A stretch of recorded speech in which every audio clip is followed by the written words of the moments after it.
Qabiinsi mirga namoomaa hidhamtoota Oromoo mana hidhaa keessatti argaman akkaan ulfaataa ta'uu maatiin hidhamtoota ilaaluuf dhaqan himanii jiru. Qabiinsi mirga namoomaa mana hidhaa keessatti hidhamtoota Oromoo dhiheenya kana to'annoo jala oolfamanii yaaddessaa ta'uu maatiin hidhamtoota irra deddeebiin yaaddoo isaanii ibsataa turanii jiru. Haaluma kanaan dargaggoo Shamsaddiin Tahaa mana hidhaa keessatti akka malee poolisootaan reebamuu maatitti hime. Miidhaa irra gaheerraa kan ka'e yeroo ammaa haalli fayyaa isaa ulfaataa ta'uu ibse aktiivistii miidiyaa dargaggoo Shamsaddiin Tahaa humnoota mootummaatiin mana hidhaa keessatti reebamaa buluusaa maatiin Oromiyaa Miidiyaa Neetwoorkitti himanii jiru. Duraan sa'aatii 2 walakkatti nu seensisan kan jedhan maatiin Shamsaddiin har'a ciree geessuuf dhaqan har'a ammoo tursiisanii nu galchanii jedhan waan isaan dalagan hin beeynu nu tursiisaniiti kan sa'aatii 5tti nu naqanii jedhan maatiin Shamsaddiin yeroo gaafannetti akkuma mana murtitti nutti dhaadatan nu reebaa bulanii je'ee nutti himee jedhan Shamsaddiin. Hamzaa Booranaatis tumanii nuun je'u maatiin Shamsaddiin mana hidhatti ilaaluuf dhaqan kanneen obbo Jawhar Mahammad ammoo mana dukkanaa keessatti itti cufanii waan jiraniif akka malee miidhamuu fi bifti isaatis gurraacha'ee je'u maatiin Shamsaddiin odeeffannoo ilma isaanirraa argataniin. Maatii Shamsaddiin dhugaadha. Ganama gudeemnu duraani ganama sa'a 2 walakkatti seenaa haalaan turtii sanii tarra waan isaan dalagan hin beeknu sa'a 5 nu naqanii. Egasan booda gad seenne booda Shamsuu nu yaamaa jenneen ega Shamsuu nu yaaman booda gaafanne Shamsuu. Waata reebicha kalee si sodaachisan kalee sodaachisanii turanii mana murtiitti yeroo inni dhaqusan. Sindiisuu akkana himatteettaan sindiisuu eedanuun bultuu jeet namtichi itti dhaadate poolisichi.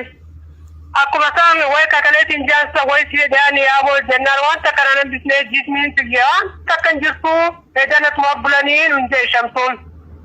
Lafa akkattiin aggarsiifatee wanta akka rabbii malee du'aa godha malee akka jiruun qabnu nu fixuu jiranii hamsaallee reeban jedhanii.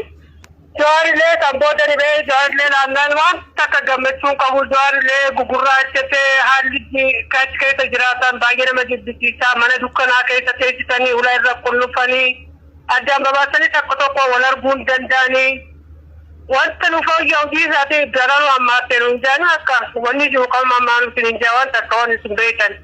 Miseensi poolisii tokko mana murtitti nu himatte jee itti dhaadatuu isaa Shamsaddiin Tahaa himatee ture. Shamsaddiin Tahaa dargaggeessa yeroo mormii fincila diddaa gabrummaa Oromoo irraa kaasee hacuuccaa ajjeechaaf hidhaa akkasuma dararaa mootummaan abbaa irree TPLF uummata Oromoo irratti geggeessaa ture saaxiluun nama adda dureen beekamu.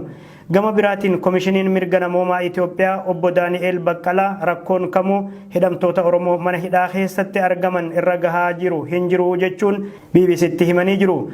Dubbiin komishinichi ibse kun Oromoota hedduu mufachiise. Rakkoo hidhamtoota irra gahu maatii caalaa kan beeku hin jiru komishiniin mirga namoomaa Itoophiyaa ibsa loogii kenne keessa deebi'ee akka ilaalus gaafatame. Dargaggoo Shamsaddiin Tahaa dheengadda mana murtitti yeroo dhihaatee turetti dararaa mana hidhaa keessatti irra gahu mana murtitti himatee turuun isaanii yaadatama. Poolisiin dhimma qorannaa himata Shamsaddiin kanaaf haaluu akka bahu itti dhaadatuu isallee himate. Manni murtichaa ammoo rakkoon hidhamtoonni himatan kun akka furamuu fi dhimma kanarratti gabaasni akka dhihaatus bulchiinsa mana hidhaa ajajuunsaa ni yaadatama. Dhaabbanni mirga namoomaa falmuu Amnesty International lakkoofsi namoota Itoophiyaa keessatti ajjeefamuu artistii Haacaaluu Hundeessaatiin walqabatee mormii dhoheen hidhaman beekamu qaba jedhe. Waxabajjii 29 bara 2020 ajjeefamuu artistii Haacaaluu Hundeessaa waliin walqabatee mormii biyyattii keessatti dhalateen namoonni siyaasaa beekamoo fi gaazexeessitoonni mootummaa Itoophiyaatiin hidhamu dhaabbanni mirga namaaf falmuu Amnesty International ifoomse. Jeequmsa ajjeefamuu artistii beekamaa saba guddaa Oromoo kanaan dhalateen humnoonni mootummaa Itoophiyaa yoo xinnaatee Oromiyaa keessatti nama 177 yoo ajjeesan dhibbootaan kan lakkaa'aman madeessu dubbatam. Guutummaa Oromiyaa Oromiyaa keessatti miseensota paartiilee siyaasaa Oromoo dabalatee yoo xinnaatee namoonni 5,000 ol hidhamanii jiru jedha dhaabbanni mirga namaaf falmu Amnesty International. Namoonni hidhaman hooggantoota siyaasaa paartiilee morkattoota Koongiresii Federaalistii Oromoo Jawaar Mohaammed, Baqqalaa Garbaa, Hamzaa Booranaa, Dajanee Xaafaa yoo ta'an hooggantoota paartii siyaasaa ABO keessaa Mikaa'el Booran, Shoggox Galataa, Lammii Beenyaa, Kenneesaa Ayyaanaa fi Koloneel Gammachuu Ayyaanaa hidhamuu dhaabbatichi ifoomsee jira. Mootummaan namoota hidhaman kana bakka isaan itti hidhaman maatii hidhamtootaa beeksisuu dhabuun maatii akka malee yaaddessee jira jedha. Itti dabaluunis dhaabbatichi sodaan maatiin qaban yoo ibsu sababa koronaa vaayirasiin maatiin lubbuu hidhamtootaatiif yaaddaa jiru jedhe. Dhaabbata Amnesty Internationalitti daayirektarri bahaa fi dhaabbata Amnesty Internationalitti daayirektarri bahaa fi kibba Afrikaa Diborosee Muchaan hidhamtoonni achi buuteen dhabaman bakka isaan jiran mootummaan akka ibsu yoo gaafatu kanneen hamma ammaatti sababa hidhamaniif hin beekne akka itti himamu yookaan akka gadhiifaman gaafatee jira. Himannaa Jawaar Mohaammed, Baqqalaa Garbaa fa'aa irratti baname kan ibse dhaabbatichi mootummaan Itoophiyaa Jawaar reeffa ugguree hooggantoota OPDO kan amma biltsiginnaa ta'an yaalii ajjechaa irratti raawwateen shakkamee hidhamuu yoo kaasu Disbooree Muuchin daayirektarri bahaa fi kibba Afrikaa namoota poolisiin qabe mana murtiitti dhiyeessu kan hidhaa tursiisuun danda'amu dhaddacha jalqabaa irratti yoo ragaa jabaa mana hidhaa isaan tursiisuu danda'u dhiyaate qofa jedha. Qaamni seera eegsisuu yeroo nama qabu mirga namummaa qabu nama irraa mulquu hin danda'u jechuun gocha bulchiinsa Abiy Ahmed Alii hidhamtoota irratti raawwataa jiru morme. Itti dabaluun dhaabbatichi mootummaan Itoophiyaa daandii hammeenyaa kan baratame sana irratti deebi'ee jira yoo jedhu daandii kana irraa dhaabbachuun mirga yaada isaanii bilisaan ibsachuu paartiilee morkattoota eeguu qaba jechuun akeekkachiise. Dhaabbatichi hidhamuu gaazexeessaa OMN Guyyoo Waariyoo fi ogeessa kaameraa fi suur-sagalee OMN Damee Dirredawaa kan ta'e Naasir Adam hidhamuu ifoomsee jira. Komishiniin mirga namummaa Itoophiyaa hanqinni qabiinsa mirga hidhamtoota hordofan jira jedhe. Komishinichi ajjeefamuu artistii Haacaaluu Hundeessaa wajjin wal qabate Oromiyaa keessatti namni 200 ol lubbuu yoo dhaban namni 7,000 ol hidhamuu fi qabeenyi baay'eenis mancaafamu himam. Hidhaa namoota 10,000 lakkaa'aman kanaan wal qabatee sarbamiinsi mirga namoomaa fi komii hidhamtoonni siyaasaa qabiinsa mirga namoomaa irratti kaasaniin komishinarri komishinii mirga namoomaa Itoophiyaa Daani'el Baqqalaa yaada BBC Afaan Oromootiif kenneen hidhamtoonni hedduun reebamuu fi miidhaan irra gahuu kan odeeffamaa ture soba yeroo lama ol deemne Jawaar Mohaammed, Baqqalaa Garbaa haasofsiifnee jirra miidhaan irra gahe hin jiru jedhe. Hidhamtoota siyaasaa keessaa kan miidhaan irra gahe hojjetaa OMN Shamsaddiin Xaahaa yeroo poolisiin qabametti tumamee jira. Kanas poolisiin qorannoo barbaachisaa godhee akka tarkaanfii fudhatu goonee jirra jedhe.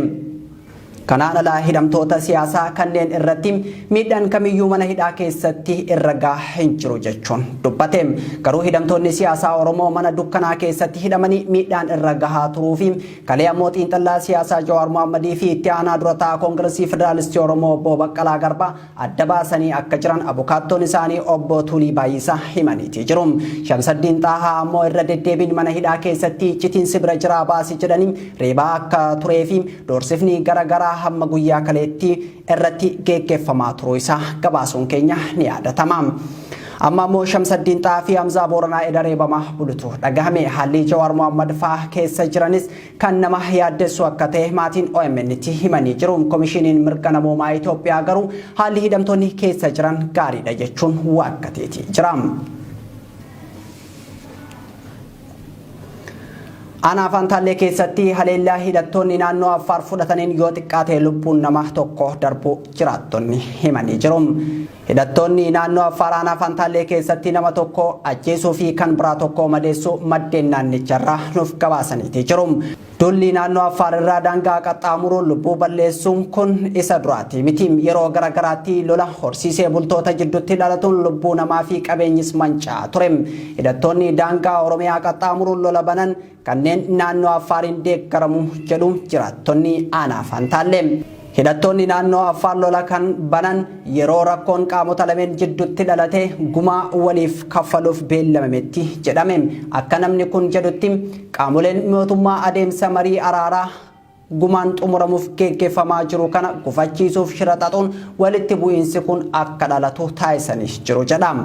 Kaleessa galgala naannoo Oromoon ituudhaa qubatu keessattuu bakka Oromoo ituu bakka Fantaallee namni lama rasaasaan dhaawamee mootummaan Affaar humni hidhate Affaar dhee uummata san miidhee namoota tokkorraa qawwee fuudhanii ajjeesanii bira deemanii kaan ammoo rasaasaan rukutameedha odeeffannoo nan qabu. Kaleessa galgala wanni kun kan Poolisoota moo namoonni meeshaa hidhatanii nama ajjeesan kun poolisoota moo namootuma hidhatanii tiiffattoota? Namoota hidhataniitu tiiffattoota namoota hidhatan qawwuma qaban waan araaraaf jecha guyyaa lama dura ji'a takkaa fi araara kanaan dura wallaahan gumaa kafaluudhaaf jecha baallama qabatanii osoo kana jiranii jidduudhaan seenanii kaleessa galgala dhawanii qawwee tokkorraa fuudhanii namni sanis maqaan isaa Meeshaa Daankoor Jaamaa kan dhawame jechuudha. Kadhaa rasaasni irraa fudhatame ajjeefame jechuudha. Sani naannoo Afaaritti wanni ta'e sababa saniif bilbilanii kaleessa galgala ijoolleen achi oduu naa kan ta'e. Naannoo Oromiyaa bulchiinsi naannoo Oromiyaa rakkoo dhalate kana wanni dirmateen qabu.